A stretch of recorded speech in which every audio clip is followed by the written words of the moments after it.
It's subwoofer time, and this one is huge. This is the HYanka BSP15. This is a 1500 watt RMS subwoofer. If you're not familiar with the brand, HYanka has been around for a little while. This is the Skar killer. Take the spec sheet, take the price, and compare it to HYaudio. This is the winner every time. In this video, we're gonna crack open the box, give it a good walking around and see what it's all about. We'll hook it up to an amp and get some footage of subwoofers flexing. Plus, we're gonna model the subwoofer and design an enclosure. When you crack open the box, you're gonna find some gasket material and an owner's manual. Not sure why they threw in gasket material. The subwoofer already has a big rubber gasket around the outer flange, but I guess it never hurts to have more gasket. The subwoofer is well packaged. It's inside this nice sturdy piece of foam. For something this heavy, you need sturdy packaging or else you're gonna have problems in shipping. That was actually one of the criticisms of this brand back when it first came out. The first subwoofer they sent me to review, as well as some other content creators, the packaging had fallen apart. Nobody got a damaged subwoofer,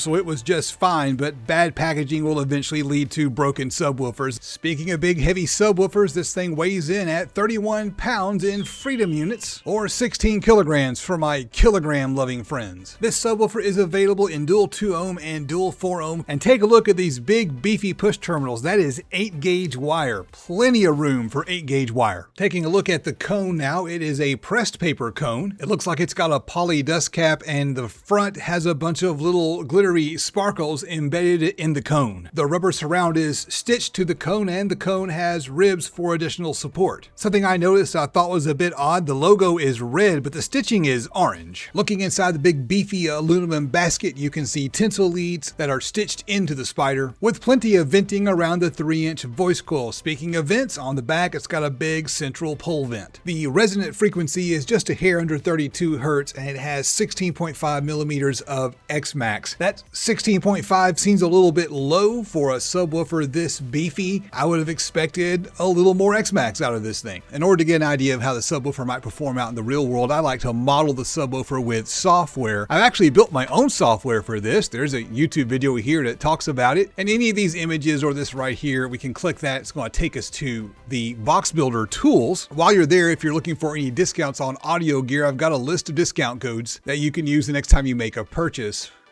You want to hit get started, and then we want to go through the database and see if the subwoofer we want is in the database. I know it's not, so I'm just going to go ahead and enter the TS parameters. A lot of the TS parameters are mathematically related to each other, like the QES, QMS, and QTS. So we've only got to enter 2 of them. The FS, that's the resonant frequency of the subwoofer, is 31.745, and the MMS, that is the moving mass, should be 237 grams. I've got this set up where it's going to auto-calculate as much as possible. The VAS is sometimes listed in liters or in cubic feet, so make sure that you've got the correct units when you enter those. Likewise, the SD could be listed in square inches or square centimeters. You just have to make sure you're using the correct units. We also want to make sure we enter some dimensions like the mounting depth, the cutout diameter, and the outside diameter. If the manufacturer lists the amount of air that the subwoofer displaces in the enclosure, we're going to plug that in as well. We hit save and use the driver. That's going to put the information in a separate quarantine file that I can review later, but the parameters will persist in your session, so you can use the parameters you just entered. We'll choose a ported box. We'll click on simulate and tune. So what we can do now is we can start playing around with these 2 controls. Whoa, that's not right.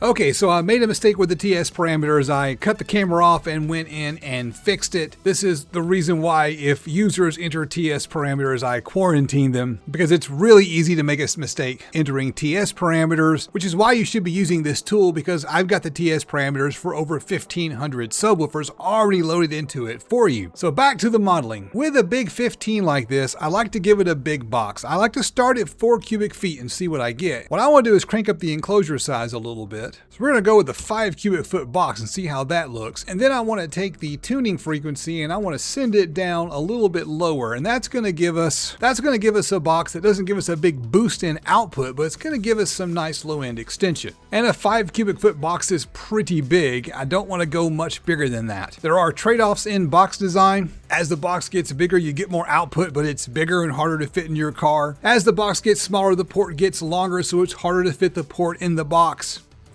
As the tuning frequency goes down, the port gets longer and it's harder to fit the port in the box. But 32 hertz, 5 cubic foot box. This will be an easy one to build. We hit next, that's going to give us the port velocity. On 1280 watts of power, that's 80% of the RMS of the subwoofer, and 70 square inches of port area. We have a little bit of a bump above 17 meters per second. You want it below 17 meters per second for sound quality. I'm going to leave it where it is. It's good enough for what we're doing here. We hit next, we get a summary page. Our peak port airspeed velocity is 20.1 meters per second. If you were going to enter a sound quality competition, that would not suffice, but 20 is fine for a daily driver setup. We're going to hit next, and that's going to feed us into the box builder part of this tool. I want to use the front firing front subwoofer port because that's the style I like to use best. I want to use a double baffle. You need a double baffle whenever you got a big beefy subwoofer. We'll hit next and come up with the enclosure size. The tool is going to display the outside diameter, the cutout diameter, and the depth of your subwoofer. You got to keep those in mind when you're designing the enclosure. Our outside diameter is 15.6 inches, so the face of the enclosure has to be big enough for that outside diameter, plus a little bit of extra room and room for the port off to the side. I'm going to go with 30 inches. And for the height, I'm going to go with 18. The tool has already pre-filled the displacement of the subwoofer in the box. It assumes 0.1 cubic feet for a 15. This one's a little bit beefier than most. I'm going to crank it up to 0.15.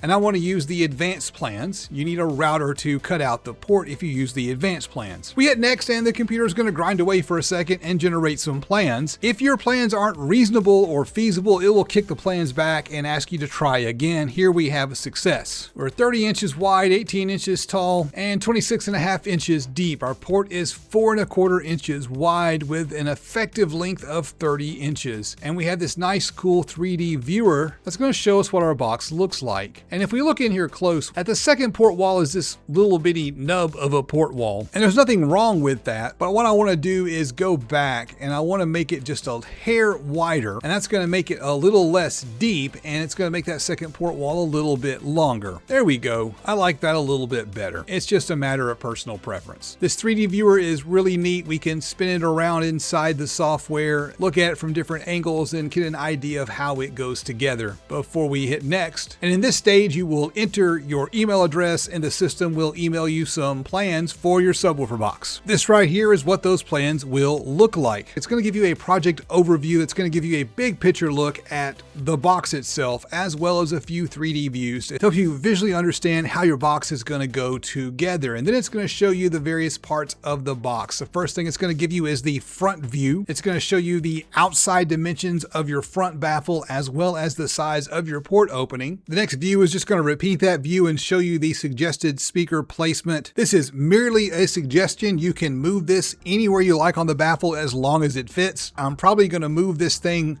over to the left a little bit more. So instead of being 14.5 inches in from the right to find the center of my circle, I'm probably going to move that over maybe 3 or 4 inches. I'll show you what I'm talking about here in just a minute. This is the back panel view. You've got a big back panel that's the same size as your baffle. Here is the side. It shows you the side piece there in white and the dimensions of the side piece. And when you're looking at the box from the side, the stuff in gray will be the edges of the other pieces of wood, the top, the back, the bottom, and the baffle. This is also going to show you how deep the subwoofer penetrates into the enclosure. That's good to know if you're making a really thin box. This is the top and bottom view. It's going to show you the overall size of the enclosure as well as the size of your top and bottom piece. Again, the way it's color coded, the white is your top or bottom piece, and the gray is going to be the front and the back that you can see from the bottom of the enclosure. This view shows you the port location. Let me zoom in a little bit and talk to you about the way the port is designed. This system is designed so that if you have a very long second port wall, you can take a piece of material that's the exact same dimensions as port wall number 1 and use it as a brace. In this case, you've got a short port wall. So what I would recommend that you do is slide the subwoofer over maybe 3 or 4 inches closer to the port, and then use a brace that goes all the way from the front of the enclosure to the back of the enclosure. I'll show you that brace in just a second. The tool is going to give you a cut list as well as dimensions for several suggested braces. Then it's going to show you several bracing options. The tool is designed with the assumption that you're going to put corner 45s in all the corners, as well as 4 of these vertical strip braces braces around the box to add extra reinforcement. And this right here is a front to back brace. It should be the same dimensions as the internal height of the box and the internal depth of the box. This brace is designed to run from front to back. In this case here, you want to slide that subwoofer over closer to the port and use this front to back brace to brace the enclosure. Sometimes you'll have an enclosure that's not very tall or very wide, but it's very deep. In that case, you want to use one of these side to side braces because there might not be room for a front to back brace. This is supposed to be the distance from the port wall over to the side of the box. The system is already designed to take into account the airspace taken up by these braces. Pick one of these window style braces and you'll be fine. If you're going to be building a subwoofer box, you're going to need some stuff to go with it. Here are some places you can go to shop for amplifiers, wire, things like speaker terminals, carpet, and don't forget the wood glue. And if you need to shop for audio gear, I've got discount codes with a lot of the major online retailers. Just plug in the code DIYAudio. But don't start cutting wood yet. You want to always double check the size of the speaker cutout. I've lost track of the number of times that the speaker cutout in the manual was different from the actual speaker cutout of the actual physical speaker once I got it on hand. My advice is to always make a test cutout circle in a piece of scrap material to make sure everything fits. And when you get a set of plans like this, you want to make sure you go over them thoroughly to make sure everything's going to line up and you understand how it all goes together. Now what I want to do is hook this up to an amplifier and get some footage of the subwoofer flexing because everyone loves that. And while I'm doing that, I want to explain what I mean when I say that this is the Skar killer. Earlier in the video, I said if you take the spec sheet and you take the price and put them together, the HYanka beats the Skar. The HYanka is going to give you more bang for your buck. And I compare it to Skar because Skar has that particular market segment, that low price, high value subwoofer. They've got that segment completely cornered. If you compare it to Skar's 1500 watt